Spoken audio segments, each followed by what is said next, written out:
el cual sin duda se ha convertido en un universo propio lleno de constelaciones.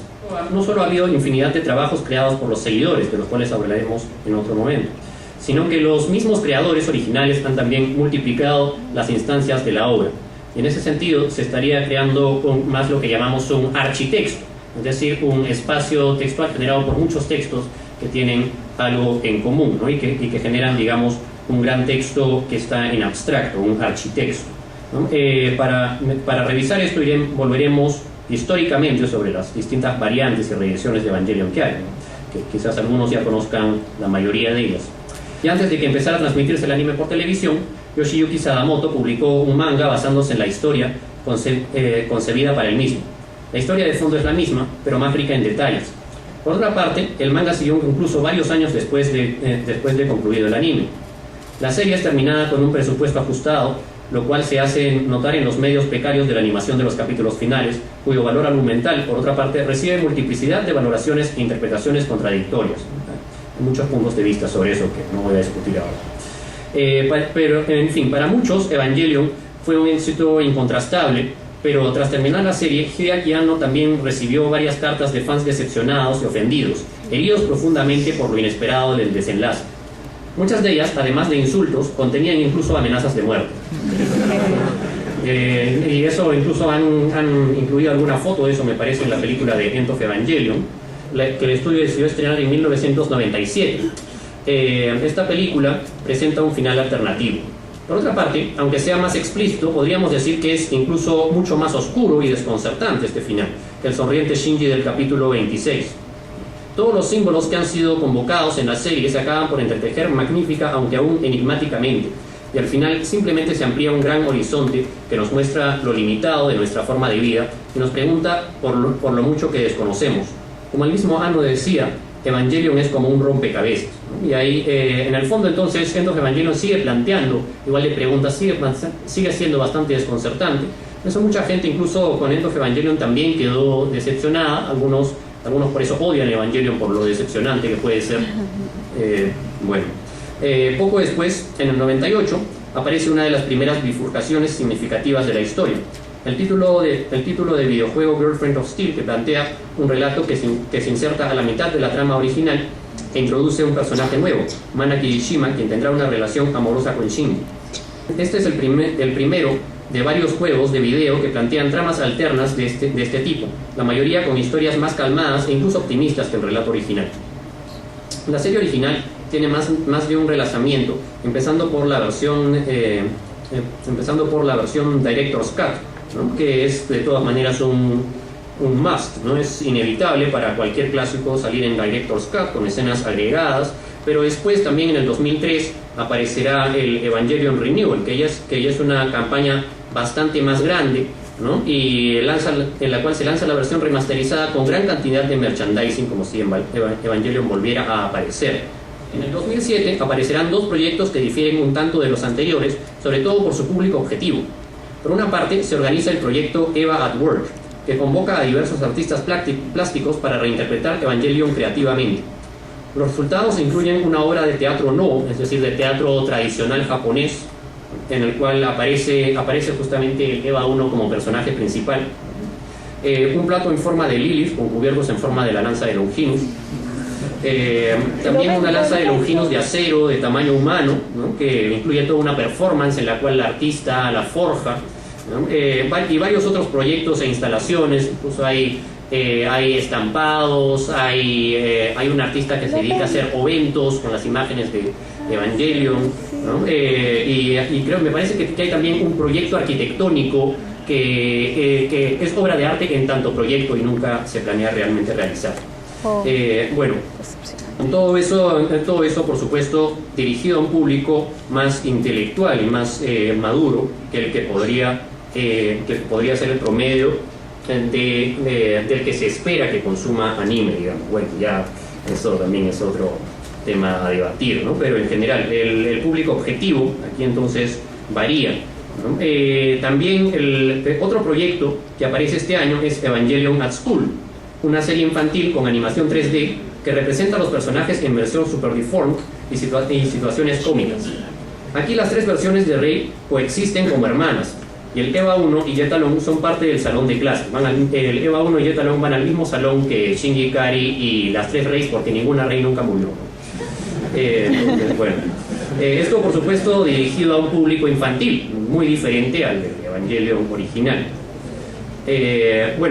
Finalmente, también en el 2007 se estrena la primera película del proyecto Rebuild en el cine. La segunda parte de este proyecto la hemos visto en el 2009. Y bueno, entonces, viendo el contexto, o más bien el architexto en el cual esto se inserta, podemos sacar varias conclusiones, ¿no? Incluso si considerásemos que Evangelion solo responde a Evangelion, como pretendía Anno, ¿no? Si eliminamos todos los demás animes de la faz de la Tierra, aún así, vemos que la franquicia ha creado un propio y bastante amplio espacio architectual. Este, por su parte, demuestra en su totalidad dos tendencias. Por un lado, la más que obvia intención de Gainax como compañía de exprimir al máximo sus piezas más exitosas, ¿no? Lo mismo que pasa entonces que siguen sacando reediciones y figuritas de Dragon Ball y de Star Wars, una reacción natural de una empresa, ¿no? Evidentemente esto lo permite la amplia base de fans que una franquicia tiene, en que en el caso de Evangelion muestra una devoción casi espiritual. Por otra parte, quizá lo llamativo sea lo corto del material original en comparación con otras franquicias. El emporio de Evangelion reside sobre una historia lo bastante impactante como para dejar huella imborrable en un corto tiempo y demasiado cerrada y compleja como para que se le pueda crear secuelas con facilidad, ¿no? A diferencia de Star Wars y Dragon Ball, que se han podido continuar o se han podido sacar otras partes de la historia. En Evangelion todas las historias tienen que ser alternativas para que se puedan sacar, porque la historia misma es demasiado cerrada. Por otra parte, si hablamos de una relación entre hipotexto e hipertexto, es decir, un texto que sirva como fuente a los demás, la serie original sigue siendo el único hipotexto, sigue siendo la única fuente para todas las demás versiones alternativas que se bifurcan a partir de él, incluyendo, en ese sentido, el Rebuild of Evangelion, que está al mismo nivel que Girlfriend of Steel, etc. Por otro lado, los proyectos más recientes como Eva at Work y Eva at School, incluyendo también al Rebuild, contienen la intención de perpetuar a Evangelion como ícono cultural al hablar de su influencia y conectarlo con el futuro. El ampliar los públicos objetivo podría tener ventajas comerciales a la larga, pero muestra también una conciencia de haber hecho historia y la intención de remarcarse como algo trascendente que casi diríamos ha cambiado el mundo. El Rebuild podría ser, en esa medida, interpretado como dijera Efraín Cristal sobre el Quijote de Menard, una traducción entre épocas. Cristal resalta que el sentido borgiano de la traducción que estaríamos utilizando aquí difiere del de una copia, en tanto modifica detalles del texto que alternan significativamente su sentido. Cito a Cristal: una buena traducción puede ser infiel al efecto del original, dice sobre Borges, y bueno, en este caso entonces, ¿no? Hablamos de una traducción borgiana. Al transponer Evangelion de una época a otra, el nuevo resultado no puede ni debe ser idéntico al original, sino ajustarse a las posibilidades que le preste su nuevo código y su nuevo público. Finalmente, esto es lo que Anno llama caminar hacia el futuro, ¿no? Por otra parte, esto evidencia que en verdad hay dos públicos acá, ¿no? Justamente los niños y quizás el público más intelectual al que estamos llegando a través de los nuevos proyectos es toda esta gente que nunca ha visto Evangelion, que él menciona en su declaración.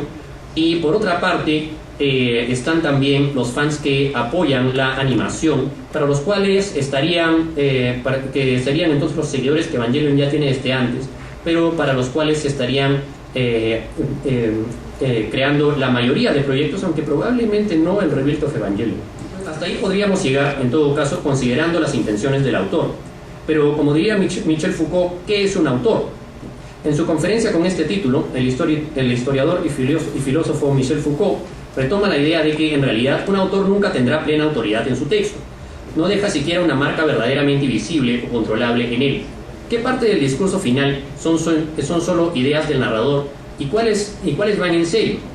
¿Qué aspectos del resultado son intencionales y cuáles accidentales? Anno sin duda no piensa como Shinji, no piensa como Gendo, él piensa de una forma diferente. ¿Cuál es esa forma? El texto no nos lo dice. Si consideramos además el ajustado presupuesto en la versión original de Evangelion, estas preguntas se vuelven incluso más agudas. Quizá las cosas no salieron tal como Hideaki Anno quiso en un principio, pero resulta que a muchos les gustó cómo salieron. En el caso del cuento Pierre Menard, en el cuento de Pierre Menard, a quien citamos en un principio, este personaje aparece como muerto desde el principio de la historia de Borges, lo cual coincide con lo que Roland Barthes describiera como la muerte del autor. El escritor o director de un texto, el, entre comillas, creador, no es quien tiene la autoridad sobre él. En cambio, el texto adquiere su significado recién al ser recibido por un público que lo interprete.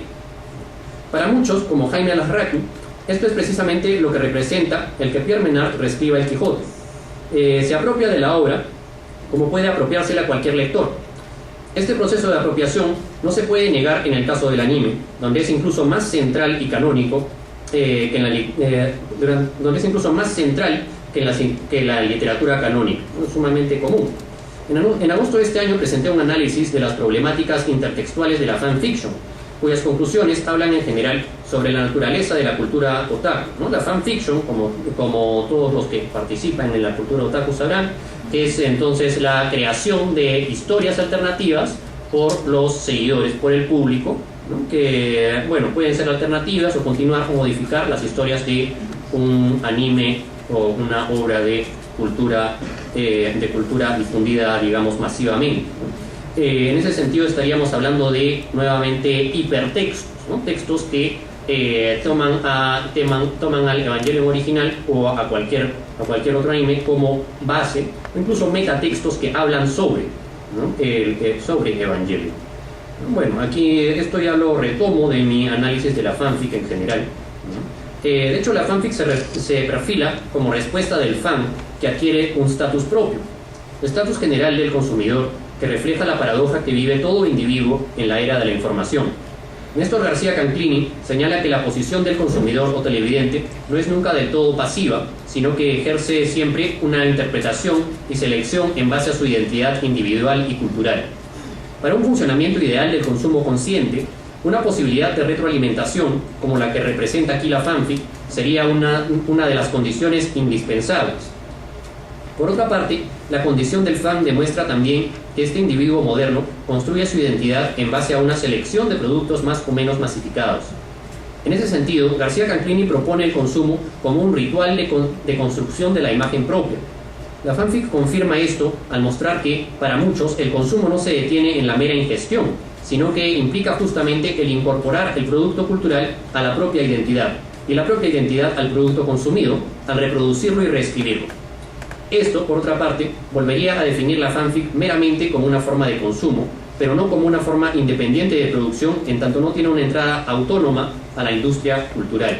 Entonces, la fanfic en este caso, la fanfic ha sido en este caso mi entrada desde una perspectiva más literaria, pero lo mismo puede decirse sobre el fanart, el doujinshi, el fandom, el cosplay y un largo etcétera. El fenómeno más vigente de esa dirección son los casos de Getalia y Vocaloid, que han ganado su popularidad más gracias a la producción de los fanáticos que a su propia promoción.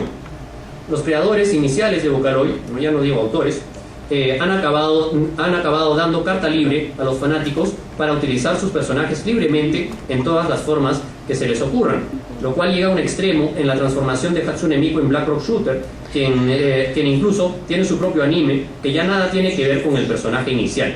Es un tema un caso que tiene también bastante actualidad, ¿no? Donde los fanáticos se apropian por completo de la imagen del personaje. Por otra parte, si volvemos al caso de Evangelion, considerado desde esta perspectiva de los fans que hemos adaptado, la perspectiva de lo que Anno estaba llamando los fanáticos que apoyan la animación, encontramos el concepto de autor en un caso sumamente paradójico, sin duda muy distinto a como lo está utilizando Anno mismo en su discurso. Tras la muerte del autor, tras la difusión de Evangelion, la historia técnicamente ha dejado de pertenecerle a Anno, quien después de todo empezó entregándolo como una obra abierta. A estas alturas ya ha habido muchas formas de cerrar esta obra abierta. Si Anno decide volver a apropiarse de Evangelion, estará por lo tanto en la misma posición que cualquiera de sus espectadores. Proyecto Evangelion se convierte en ese sentido